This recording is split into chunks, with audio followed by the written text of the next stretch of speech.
namni lafan jiru jaalalaa jecha jaalala rabbi dhabu abboo rabbiin dallatu si boharsa haadha kanki ka arsaran jalatti bohar nuti akka ummata oromootti sadarkaa kanarra jirra hedduu waan nama qaanisoo fi ammallee ofitti nama saalfachiisuu jechuudha muddannoo ajaa'ibaa nama jette ko isinitti hima waa hedduullee irraa baratan jedheetiin qabadhee isin dhufe waan ta'eef saayida kiyya tokkotu anaa silkii olii gad ofu jiru natti dhufe maal gochuu jirtaa naan jennaan viidiyoo sirreessuu jirtaa jennaan yuutuubii hojjettaa jennaan eeyyuu jedhan afaan kamiin hojjettan naan jennaan afaan oromooti jennaan chaanalli keelleen guddatu akkasumallee viidiyoon kan keelleen bira gahuu hin danda'u naan jedhe maal malee jedhan afaan sumaaleetiin hojjedhu naan jedhe yoo beekte afaan sumaaleetiin yoo hojjette malee afaan oromootiin yoo hojjette hin guddattu naan jedhe naa ajaa'ibe sadarkaa kanatti namni naan jechu jiru nama oromooti namni inni jechuun jirullee anis nama oromooti nama afaan tokko waliin haasofnu garuu ammoo sadarkaa afaan keenyatti qaanfannu yookaan afaan keenyaan hojjechuu itti saalfannu bira maaltu nu geesse jedheetuma irraa usa akkasuma malee namni tokko akkanumatti namni raasoo wal beenyu na argeeti gaafate jennaani itti hime maal naan jedhe ati afaan oromooti yoo hojjette chaanalli kan kee nama hedduu bira qabuu hin danda'u ammallee sagaleen teente hin deemtu naan jedhe ajaa'iba natti tokko namaan jechooni bakkoo namarraa qabuu fi lama namaan jechooni waan abbaan qabuuf jettee oromoo yoo mammaakii beektanii haa ta'uti ammoo kun rakkoo namarraa qabuuf illee jechuu fi oromoon oromoorraa akka oromummaatti rakkoo isiin qabdu hin jiru dubbiin tun gaafii natti maaliifii jedheen namni oromoo kun namni kenna yoo ati waan akkanaa dubbatte viidiyoo ati hojjettus guddoo qalbii ilaaluu hin danda'u akkasumallee chaanala kan keellee gobbisuu hin danda'ani yoo dandeette afaan amaariffaatiin hojjedhu yookaan ammoo hin ifaajine naan jedhe wallahi hedduu garaana nyaate ammallee na dhagahan garuu waan jechaaf mi'eessuudhaaf fakkeessuuf isin himu osoo hin taane dubbii qabatamaa fi waan naan jedhame jechuudha waan namarra dhagahe miti maaltu sadarkaa kanarratti sadarkaa namni afaan ofiitiin hojjechuu keessatti qaanfatu bira nu geesse maaltu nuti ammoo akka afaan keenyaan gammannee waan tokko hojjenneeti uummata biraan hin geenne nu godhee wanti jedhu mallattoo gaafii natti hedduu namoota hin laala hedduu namoota beekumsa gahaa qabani dhaloonni kun waa irraa barachuu danda'ani sababbii waan akkanaa kanaaf namni kun ammoo oromoon yookaan ammoo namni kiyya waan akkanaa hin deeggaru waan akkanaa hojjetu waan akkanaa hin jajjabeessu jechuudha hamilee dhabeeti kataa hojjetu hedduutu jira jechuudha osoo gabbahee waan tokko ka dubbatu ta'e waan tokko osoo hojjetu ta'e dhaloonni amma jirus waa irraa baratee egeree dhuftuufillee waa kahuu danda'u wanti amma sirra hojjetu kumi waan baduu danda'u miti haga miidiyaan kun jirutti waan dhabamuu danda'u miti jechuudha yoo nuti sirraa deemne yoo waan gaarii dubbatte dhaloonni boodaan dhufu waan gaarii kan qabatee jala deemuu danda'a yoo nutis amma hamtuu tokko kennee wanta hin taane tokko lafa kennee biraa deemne dhaloonni sun hammeenya kan dhufee nurraa dhaala jechuudha uummanni keenya sadarkaa nuti khayriidha irraa dhabamsiifamu yookaan namni keenya waan akkanaa hin jajjabeessu jennee hamilee wal buusuu bira maaltu nu geesse rakkoon keenya maali yeroo baay'ee waan kanallee adda baafachuudhaaf inuma laalatu TikTok afaan keenya yoo fudhatte yoo jala seennu ni ilaalan nama arrabsu nama 2,000 daawwata nama ganda nama arrabsu nama 3,000 daawwata nama haadha nama arrabsu nama hagastu ba'a daawwataa jechuun jala taa'ee ka laayikii godhu akkas ka sheerii godhu akkas ka koppiliinkii godhu akkas maal godhaadha sharrii keessatti qooda baataara jechuudha hammeenya irratti gargaaraadha jechuudha jabaadhu si faana jirra jabaadhu si jabeessu jirra jabaadhu waa hojjetattu kanatti irraa duubatti hin deebiin ganda namaa arrabsu duubatti hin deebiin haadha namaa arrabsu duubatti hin deebiin nama gabbuusi arrabsi qabdi jechuudha yoo maal ta'an nu jala teennee achi jalatti itti kolfinee jala teennee achitti sheer goonee jala teennee achitti taaptaap goonee jala teennee achitti koppiliinkii goonuuf ta'ani jechuudha as deebi iddoo waa barnoota yoo deebi garee shahaadamaa kana kan namni hundi beeku yoo fakkeenya fudhanne yoo namni baay'ate nama 1,000 nama 1,000 nama 700 800 jala ta'a uummanni kun maal gochuu jira nama waa barsiisuu jira dhaloota gara dhugaa fiduu jira dhugaa fi dhala kana hammeenyi kana gaaroominni kana wanti isa fayyadu kanaa kootu nama nyeessu jira ta'anii osoo daawaa gochuu jiran dhaabanii jidduun koppiliinkii godhatan jechuudha namni keenya kun hagan hunda beekee beekumsa irraa hafee gara beekumsaatiin waan geeffate gara biraatti dabaramoo bu'aa beekumsaa yookaan sadarkaa waan kanaa wallaala mallattoo gaafii namatti ta'a. Sabichaa miti as deebi garee hadiisa itti barsiifamu wayii jal'atee hin seentu. Achi jala nama meeqatu ta'a? Nama 70, nama 120, nama 200. Ol aana nama baay'ee ta'a yoo jedhan nama 200 fa'aa ta'a jechuudha. Hadiisa dhaggeeffachuudhaaf, Qur'aana dhaggeeffachuudhaaf. Garee jaalalaa yoo ilaaltu nama 70 keessa ta'a, nama 30 keessa ta'a, nama 10 keessa ta'a.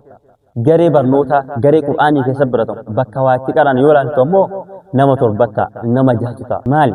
Rakkoon keenya maali? Akka Oromootitti rakkoon nuti qabnu maali? Nuti arraan kana nama ebeluun kun keerii hin jabeessu. Hawaasni keenya kun hawaasa khayrii cinatti dhaabatee waan ati dubbattuuf vaayiruu kennuu miti. Hawaasa ammallee jecha kan kee deeggaruu miti jedhee hagan dhalataan hawaasa kanaa. Abdiin hawaasa kanaati namni jedhan. Namni hawaasa kanarraa biqilee deebi'ee nama hawaasa kanarraa bahetti himutti maaltu nu geessu. Sanbira tarree khayrii irraa dudda galeetti hamtuu deeggaruttoo maaltu nu geessu. Yoo fakkeenyaaf nam tokko khayrii dubbate. Khayrii namni sun dubbate san sheer goote. Yoo ati sheer goote nama biraa bira gahe namni sun hin daawwa. Namni sun daawwachuutaan ati mindaa rabbi irraa argatta. Nama jallate tokko karaan jallinaa karaa ibiddaatii jedhee namni tokko yoo daawwaa godhe fakkeenyaaf. Daawwaa san eeyya dhugaadha ittee itti amantee yoo ati sheer namaa goote dhageeffatee ragaa quusaa waliif gubatee namni sababa sanii yoo islaamummaa dhufe ati nama qajeelchiteetti. Sheenni maal godhe? Daawwaa godhe. Itti himi. Ati yoo ergaa geette ergaa san fuutee ittiin geette jechuudha. Rasuulli keenya sallallahu alaihi wasallam yeroo isaaniitti sahaabaa ofiitti xalayaa garaagaraa barreessanii mootummoota adda addaati ergaa turan. Risaalummaa islaamummaa tan fudhadhaa qeebalaa jechuudhaaf namatti agarsiisuudhaaf. Kanaafuu rasuulli erganii daawwaa godhan. Namni fuudhee itti geessuunis daawwaa godheera jechuudha. Beektonni keenya qanii daawwaa godhan daawwaa isaanii sheermaa hin goone. Koppiliinkii maa hin goone. Chaanaal isaanii maa hin guddise. Akka isaanii abdii horatanii dhaloota kanaaf bu'uura wayii ol kaa'ammaaf hin goone. Beektonni wanti isaan beekan ka nuti irraa fayyadamuu dandeenyu yoo waa wayiitiin lafa keenya. Yoo isaan kitaaba barreessanii lafa nuu kaahan. Yoo isaanii hojjetanii viidiyoo wajji waa ol nuu kaahan. Yoo kana irraa fayyadamuu dandeenya. Namni keenya sadarkaa ammarra jiru sanatti yoo ilaalle osoo namni tokko kitaaba hojjetee maxxansuuf dhufee kitaaba kanarratti ispoonsera naa ta'aa jedhee caala yoo namni geemii qabate abdiidhaan hirmaata.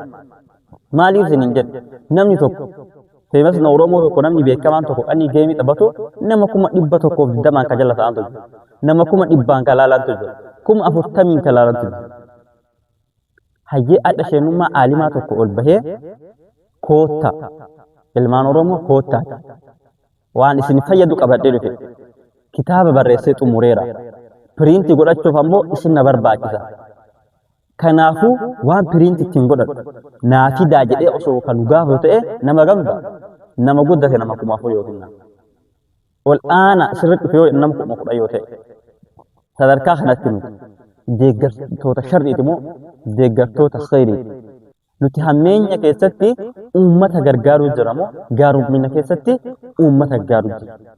Warri dhufeeti afaan kanaan afaan Oromoo kanaan hojjechuu jiru yoo asitti bakka jiru kana gammadaa hin ta'in. Lakki uummanni keenya afaan kana hin guddisu. Chaanaalli kun afaan Oromootiin hojjetan guddachuu hin danda'u. Afaan Oromoo yoo haasofte beekamuu hin danda'u. Waan gaarii yoo dubbate beekamuu hin danda'u. Yoo sirbitee malee, yoo gandaa arrafte malee, yoo nama arrafte malee yoo jedhame sadarkaa kanatti akka waliigalaatti nuti sadarkaa maalii irra jiru? Sadarkaa jabeenyinnaati moo sadarkaa laafinnaa irra jiru? Sadarkaa beekumsaati moo sadarkaa wallaalummaa irra jiru? Kanaaf uummanni keenya keessattuu yeroo kanatti warroonni sooshaal miidiyaa irra jirtan dhaloonni lafaa dhufan warri boru biyyi kunillee isin qabdu. Warri boru dhaloonni dhufullee seenaa keessan dubbachuuf taa'u tokkoffaa irratti seenaa hamtuu waliin kaahina. Lammaffaa irratti wanta hojjetamu wanta gaarii jedhamee silaa hojjetamu waan dhaloota kanaan waa fayyadu waan amantaa irratti nama jabeessu Waani sabummaa ofii beekuu irratti seenaa garaagaraa qoratuu irratti nama jajjabeessu jabeessaati miidha. Jabeessa hidda isaa gadhaaba. Ani jechi nama lamaa kun na dhufe jennaan afaan gandaa kana osoo haga fedhayyuu beekee afaan jaraatiin hin hojjedhu.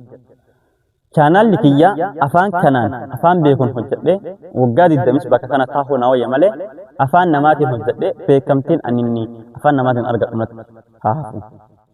Maaliif? Afaan kun eenyummaa kiyya waan eenyummaa kiyya maalummaa kiyya na ibsu waan ta'eef. Qanii ani afaan kiyya nan guddisu sabda kiyya keessatti hin guddadhu afaan ittiin dhaladheen hojjedhee hin guddadhu jedhee afaan namaatiin waa hojjedhe borhoo ilmi kiyya maalta saba kana himadheettiin hin jiraadhutu mataa isaa keessa dhufa jechuudha. Dhaloonni boodaa dhufu maaltu dhufa hamilee du'aa qabate hamilee gad aanaa qabattee dhufu jechuudha. Namni tokko afaan ofii afaan Oromoo osoo akka gaarii beeku yoo deeme afaan biraatiin sababa nuti nama san sappoortii gochuu dhabuute viidiyoo isaa laaluu dhabu laayikii isaa gochuu dhabuute khayrii ni dubbatu sheer gochuu dhabuute gabbahee afaan nama biraatiin hojjete eenyummaa keenya awwaalamuu jira jechuudha. Lammaffaa silaa uummanni keenya wanta hamtuu jaalatu waan gaarii hin jabeessu wanta taphaa wanta kolfaa wanta arrabaa jaalatu jedhee namni tokko gabbaheeti yoo akkanumatti nama arrabsa. Yoo akkanumatti lafaa ka'e gosa namaa irratti namaa fi nama walitti dire beekamtii barbaachisa. Namni irra guddaa yeroo sanatti nama beekumsa malee beekamtii qabutu jira. Maaliif kaayyoon ilma namaa hedduun amma kallattii kamiin ol bahee addunyaa kanatti mul'ata. Kallattii kamiin uummanni kun na beekaadha. Hayyee namni kun uumamaa waan rabbiin kenne qaba. Aqlii uumamaa ta'ee waan barate ta'ee waan dhagahe ta'ee silaa gabbahee kallattii saniin dubbate waan dhaloonni kun waa irraa barachuu danda'utu jira. Haa ta'uuti hoo dhaloonni kun dhaloota waan gaarii hin deeggarree fi akkasuma afaan ofii hin guddifneen sammuu isaa keessa yoo seene gabbahee yoo afaan namaatiin hojjechuu hin dandeenye afaan keenyaan gosa keenya arrabsee afaan keenyaan haadha keenya arrabsee afaan keenyaan nuti arrabseetiin beekama jechuudha. Sababbii isaa maali? Nuti waan kana jabeessisa. Nutu nama haadha namaa arrabsu jala taa'ee laayikii godhaaf, sheerii godhaaf, koomentii barreessinaaf jechuudha. Nutuyyuu jala taa'eeti nama ganda namaa arrabsu likkii jirta jabaadhu itti fuufi irra fiigi jedhaan waan ta'eef jechuudha. Kallattii kanaan arra nuti nama kan akkana godhaarra waan ta'eef sappoortii isa goonee jajjabeessu jirra akka waa inni waan gaarii dubbataa jirutti yookaan biyyaaf qabsaa'aa jirutti yookaan ammoo falmii wayii irra jirutti harka dha'uuf hin jiru. Namni duubaan gara sooshaal miidiyaa kana dhufu jiru namni taa'ee waa laalu jiru kun yoo achi deemee garee hadiisaa keessatti nama 10 nama 5 argu yoo as deebee bakka namni nama arrabsutti nama 2,000 3,000 argu maaltu itti mul'atu akka arrabni kun bu'a qabeessa ta'etti hadiisa nabiyyii caalaa sallallahu alaihi wasallam akka nama arrabsuun gosa arrabsuun gaarii ta'etti fudhata. Nama khayritti waamuu caalaa hammeenyatti waamuu akka isaa bu'a qabu fudhataa jechuudha. Sadarkaa kanatti gabbu'uun kennamu miidhama irraa boodaatti jechuudha. Kanaaf of to'achuu danda'u qabna. Akka namaa osoo hin taane akka kennatti yaaduu danda'u qabna. Yoo jiru ebelu bakka san oola. Ebelu akkasitti osoo hin taane akkamitti jennee of gaafachuu danda'u qabna obboleewwan keenya. Namni amma sa'aatii fedhe gabbahee gosa namaa arrabsu jira. Sa'aatii fedhe gabbahee haadha namaa arrabsu jira. Sa'aatii fedhe gabbahee sima mataa kan kee arrabsu jira. Kana laalee maal saaree uuman dhaloonni karama kana qabataa deemaa jiran fakkaata. Kallattii maddiigamsaa addaan bahiinsaa wal jibbaa fi wal nyaatiinsaa kanatti deemuu jira. Kana hoo maal gochuu dandeenya? Nutu balbala isaa cufuu dandeenya jechuudha. Rasuulli keenya sallallahu alaihi wasallam maal jedhan? Man kaana yu'minu billahi wal yawmil aakhir falyaqul khayran aw liyasmut. Namni rabbii fi guyyaa boodaatti amane guyyaa qiyaamaatti amane falyaqul khayran waan gaarii haa dubbatu. Waan dhaloota kanaaf fayyadu. Waan namni irraa waa baratu. Waan namni irraa waa fayyadamu haa dubbatu. Aw liyasmut kana dubbachuu hin danda'umi haa ofirraa cal'isu. Hamtuun dubbatee hammeenya ganda keessa hin facaasinii jedhan. أكسو من لي علي بن أبي طالب رضي الله عنه رب سر حجالة إرجماك إنما يعني أن يهدي الله بك رجلا واحدا خير لك من حمر النعم ربي سبب خنكيتين نمتك أجلتوني قديم تو قال أرجع رسول رجل علي بن أبي طالب رسولك صلى الله عليه وسلم أتيو قباتي بكم سقبدون دعوة نمت قوتي ما أنت وجب دعوة نتران كان قوتو نما كجلتو دندا نمنين كجلون تدين كدا قدستو يادا كم بين اتين برتا يتو أصونم نوسر راك نجين في إنما عليك البلد وعلينا الحساب كسر جروجيس لا قرمان وان كان هيفكتم هم مرمي رت اتوجتم لجهه دي سرت قرمان أنا برد ربي كان بيكو دندو قم وري واهجن وري أمو واحد جيفن وانتم رجيفن غاري حكم ربي نغافتو ديم ايتين نرا ربي نغافتو تيم برك نرا harka kan kee kana maaliin hojjettee nu gaafachuu deemaa jirti. Qubni atardhaan kana sheer gootee qaqqabdee sheer ittiin gootu hamtuu sheer goonaan ittiin gaafatamta beekti. Gaarii ammoo sheer goonaan waan gaarii tokko, waan toltuu tokko, waan uummata fayyadu tokko, waan dhaloota kana abbaa qabu tokko sheer gootee jennaani boru ittiin milkooftaa beekti. Ittiin milkaa'uu deemta jechuudha. Namni lafan jiru onlaayinii kanarra jiru. Daa'imni sooshaal miidiyaa fayyada. Jaarsi sooshaal miidiyaa fayyada. Hayyuun sooshaal miidiyaa fayyada. Wallaalaan sooshaal miidiyaa fayyada. Asirra jiru. Wanti ati hojjettu ijaa fi gurra namaa bira hojjettu. Wanta hojjettu laallatu. Wanti ati sheer gootu ijaa fi gurra namaa bira hojjettu. Waan sheer gootan laallatu.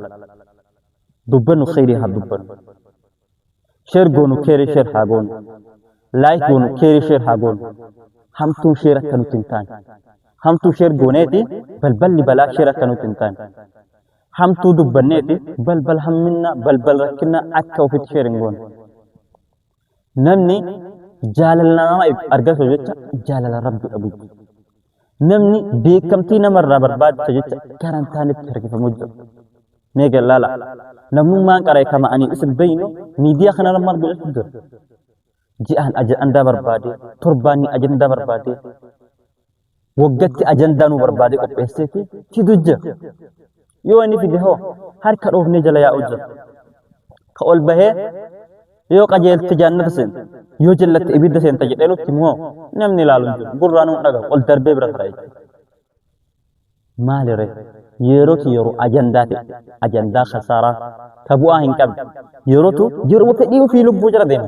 ومنما كل فيه ومنما تبجير ومنما بوارسو بيتشا جلا ديما دي أبو ربيني ذلا سكسي بوارسا هذا خانكي كأرسال جلا تيتي بوارسا هذا نما رسول برا خانكي الرسول نمنا هذا نما رسول كل برا خانكي الرسول جند نما الرسول سي بوارسا جلا نجلا تيتي كروسا لايك غوتا شيري غوتا namni bar'aadha ganda namaa rasaru ganda ofii waan jaalatu hin taane ganda ofii waan hayli isin beekneef humna isin hin beekneef ganda namaa arrabsa namni ganda ofii jaalatu ganda namaa arrabsa namni haadha ofii jaalatu haadha namaa arrabsa namni of jaalatu nama arrabsa gabbaa'in sadarkaa kanatti akka gadi hin deemne obboleewwan kiyya haa jajjabaannu dirqama jabaanne dhaloota kanaaf waan gaarii kaa'u qabna hojjennu geerii hojjenne sheer goonu khayrii sheer gooneti diin kanas guddisnee aadaa keenyas guddisnee eenyummaa keenyas mul'isneeti dhaloota fayyadu ta'uu qabna isiniin jira jajjabaadha rabbiin isin haa jabeessu viidiyoo dhaha waan ajaa'ibee xiqqoo miira kiyyas na tuqe akka hamilee namoota hedduu cabsee akka namni gabbahee waan hojjenne taasisuu jiru waan ta'eef yoo rabbiin lafteen nam takkallee ta'u waa barateetiin jedhe ni fayyada jedhe isin fide inshallah namni rabbii isin laf mana kana subscribe godhaati like godha share illee godhana bira hedduu bira dhaqqabsiisa khayri qodarra habaratan ati nama khayrin sirraa nu share taati nama bira dhaqqabdu rabbiin meeshaa taa'isha akkas inshallah jajjabaadha isin jedha haga viidiyoo biraatti walitti deebinutti wassalamu alaikum wa rahmatullahi wa barakatuh